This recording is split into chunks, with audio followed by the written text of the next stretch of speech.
اس ملک میں روز اول سے اس طرح ایشو کی سیاست نہیں کرتے کہ جاگ بنائے اور کل ختم ہو جائے. جس طرح پچھلے 4 سالوں میں آپ دیکھیں جس طرح سسٹم بنایا گیا اور ہر ایک دن میں 3 ایشو کڑے کر کے پھر اگلے دن 3 ایشو, اور اس کا رزلٹ کیا نکلا؟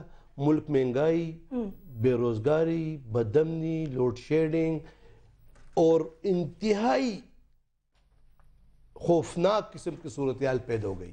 اور لوگ اب پہلے تو day to day work complete کیا جاتا تھا, اب تو آور ٹو آور ہے. تو ہمارا یہ موقف ہے, جمعیت علماء اسلام کا یہ موقف ہے کہ اس ملک کو آئین جو کہتا ہے جی اس کی پاسداری کی جائے. سیاسی جماعتیں بھی, حکومت بھی, عدلیہ بھی اور تمام ادارے بھی.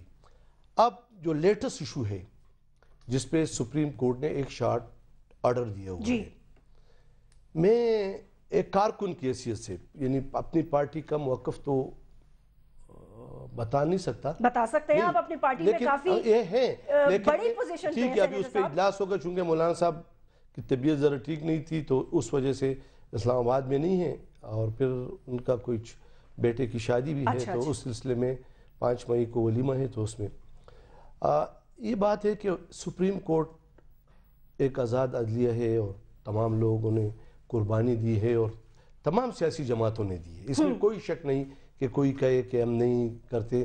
آپ دیکھ لیں, آپ اشتہارات اٹھا کے دیکھ لیں, مشرف نے ایک اشتہار دیا تھا کہ اگر مولانا فضل الرحمان اس سپریم کورٹ کے سامنے پیش ہو جائے تو کیا چیف جسٹس انصاف کر لیں گے, اس لیے کہ وہ اس کے جلوسوں کے لیے نکلا ہوا ہے. یہ اشتہار آتے تھے اخبارات میں, اور سیاسی جماعتوں کے اکابرین بھی تھے. اصل میں بات ہے کہ سپریم کورٹ نے ایک فیصلہ کیا, ٹھیک ہے, اب ہم عدالت لگائیں اور اس کی تشریح کریں. ایک شارٹ آرڈر ہے, 2 دن بعد, 4 دن بعد, 5 دن بعد تفصیلی فیصلہ آ جائے گا. ایک فیصلہ آ جائے گا. اور اگر سپریم کورٹ نے یہ فیصلہ کیا ہے تو ان کے پاس اپیل کا حق ہے.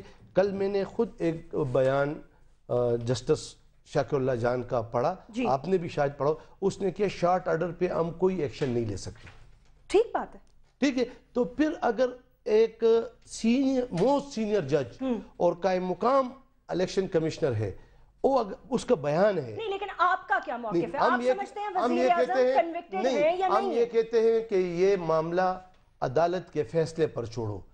5 دن بعد, 4 دن بعد فیصلہ آ جائے گا, اور اگر اس کا فیصلہ یہ ہے کہ وزیر اعظم سزا ہو چکی ہے اور یہ ختم ہے, تو پھر کون شخص ہوگا جو اس کو کہے گا کہ نہیں. تو اس سے پہلے ہم نے اتنی انارکی بنا دی, تو آپ نے اس انارکی کی اس ملک کو کتنا نقصان پہنچا؟ کس نے بنا دی انارکی؟ سیاسی جماعتوں نے. انہوں نے ہی سب سے زیادہ شروعات کی. اور بھی ہیں, اور ہر ایک نے آ کے چیف جسٹس صاحب اپنے آپ سے بنا کے عدالت لگائے اور بھائی جس طرح کیس چل رہا تھا, یہ 4 دن بعد, 2 دن بعد اپیل کریں گے, ادھر بینچ فیصلہ دے دے گا کہ نہیں یہ فیصلہ جو ہے یہ ٹھیک ہے. اور بہت ہمیں چاہیے کہ ہم اس سارے سسٹم کو بہت پولائٹ طریقے سے چلا کے, اور وزیر اعظم جاتے بھی رہیں گے, وزیر اعظم آتے بھی رہیں گے, کوئی نہ آئے ہوں گے, کوئی آ رہیں گے, اور اس کو سموتھلی چلائیں. اگر ہم اس طرح کریں, دیکھیں میں بذات خود ایک سیاسی کارکن کی, اس بات نے مجھے انتہائی دکھ پہنچایا. کس بات میں؟ کہ چودھری نثار صاحب نے یہ کہا کہ ہم وزیر اعظم کو ایوان میں نہیں چھوڑیں گے. یہ وزیر اعظم کی بات نہیں ہے. کل ایک آدمی کہے کہ میں غلام علی کو ایوان میں نہیں چھوڑوں گا, اگر آپ کو سزا ہو جائے, نہیں کسی اور پر یہ نہیں کہ سزا, اس نے تقریر غلط کی ہے میرے منشا کے خلاف, یعنی یہ ایک انارکی کی طرف چیز. بھائی آپ یہ بتائیں, میں سینیٹر بنا اور جب تک میرا نوٹیفیکیشن نہیں ہوا میں ایوان میں نہیں جا سکتا تھا. اوکے, ٹھیک, جب یہ ڈی نوٹیفائیڈ نہیں ہوگا تو کون کس طرح آپ اس کو کہتے ہو کہ میں روکتا ہوں. اس لیے میں کہتا ہوں بہت بڑی پارٹی ہے, سینئر رکن, آپ ان کے احتجاج اور ریلیوں کے حق میں نہیں ہیں. نہیں, آپ سمجھتے ہیں ابھی یہ وقت نہیں ہے. نہیں, میں ان پہ اپنا فیصلہ نہیں, یہ ان کا اپنی جماعت کی پالیسی ہے, اپنی سوچ ہے, لیکن میں کہتا ہوں کہ یہ سسٹم اس حد تک نہ لے جاؤ کہ خدا نخواستہ اس اسمبلی کو پھر تالے لگے اور لوگ 10 سال کے لیے پھر باہر بھیج جائیں. مشاہد اللہ صاحب, یہ آپ سمجھتے ہیں جو انہوں نے کتھارسس کیا ہے یا جو ان کی انالیسز ہے, آپ اس سے ایگری کرتے ہیں؟ جی بسم اللہ الرحمن الرحیم. دیکھیں ہر پارٹی کا اپنا اپنا موقف ہے اور اس کو رکھنے کا اختیار ہے انہیں، لیکن انہوں نے اپنی ساری گفتگو میں ایک اور بھی بات کہی ہے کہ یہ ان کا موقف ہے، ان کی پارٹی کا نہیں. انہوں نے بتایا کہ فضل الرحمان صاحب ان کی طبیعت بھی خراب ہے اور بچے کی شادی 5 کو، ان سے ہمارا بھی رابطہ ہے، مزید بھی ہو جائے گا، تو وہ پارٹی کا بھی موقف آ جائے گا. اور یہی موقف ہو فرض کرو تب بھی کوئی حرج نہیں. ٹھیک، موقف رکھنا تو ان کا علیحدہ ہے، میرا علیحدہ ہے، کسی اور آپ کا کیا ہے؟ ہمارا موقف یہ ہے کہ ایک سپریم کورٹ کا فیصلہ ہو گیا، بلکہ ہمارا موقف یہ تھا جس دن فرض جرم عائد ہوئی تھی اس دن ہم یہ سمجھتے ہیں کہ اخلاقی طور پہ دے دینا چاہیے تھا استعفیٰ. لیکن اگر اخلاقی طور پہ نہیں بھی دیا تو قانونی اور آئینی طور پہ جس دن یہ فیصلہ، اصل میں یہ ایک خاص فیصلہ ہے، اس پہ تھوڑا غور کرنے کی ضرورت ہے. فیصلے ہوتے ہیں نا 6 مہینے قید ہو گئی، سال ہو گئی، 6 سال ہو گئی، تو ایک دم ریویو پٹیشن آتی ہے کہ جی یہ سزا کو اسٹے کر دیں یا سسپینڈ کر دیں. جی اس فیصلے میں سزا کاٹی جا چکی ہے. یہ پہلے مجرم بنایا، پھر سزا دی، پھر سزا کٹوا دی، یعنی کہ مجرم بھی ہو گئے، سزا یافتہ بھی ہو گئے. یہ according to that short order ہے. ٹھیک ہے. اچھا جب آپ سزا ہو گئی، اب بڑی سمپل بات یہ ہے کہ اس وقت تک کوئی اپیل نہیں ہے، کوئی کچھ نہیں ہے، اور فرض کرو اپیل ہو بھی جائے گی تو آپ اسٹے اپلیکیشن تو نہیں لگائیں گے نا. اور پھر یہ ہے کہ یہ سپریم کورٹ، یہ ایک کامن سینس کی بات ہے، میں تو کوئی آئینی ماہر نہیں ہوں، کہ جس نے اتنا بڑا فیصلہ کیا کہ وہ یہ کہے گی ہم نے غلط کیا تھا فیصلہ.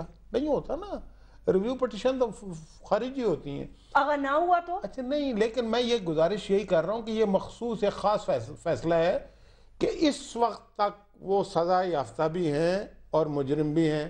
ٹھیک ہے. اب جب اپیل ہوگی تو دیکھا جائے گا نا. لیکن یہ اس وقت کیا یعنی کہ اسٹیٹس ہے پرائم منسٹر کا کہ وہ سینٹنسڈ ہیں اور کانوکٹڈ ہیں. آپ کیا سمجھتے ہیں اس وقت ان کا کیا اسسٹنٹ اس کے علاوہ؟ وہ اس وقت نااہل ہو چکے، بالکل نااہل. اس میں دو رائے ہی نہیں ہے.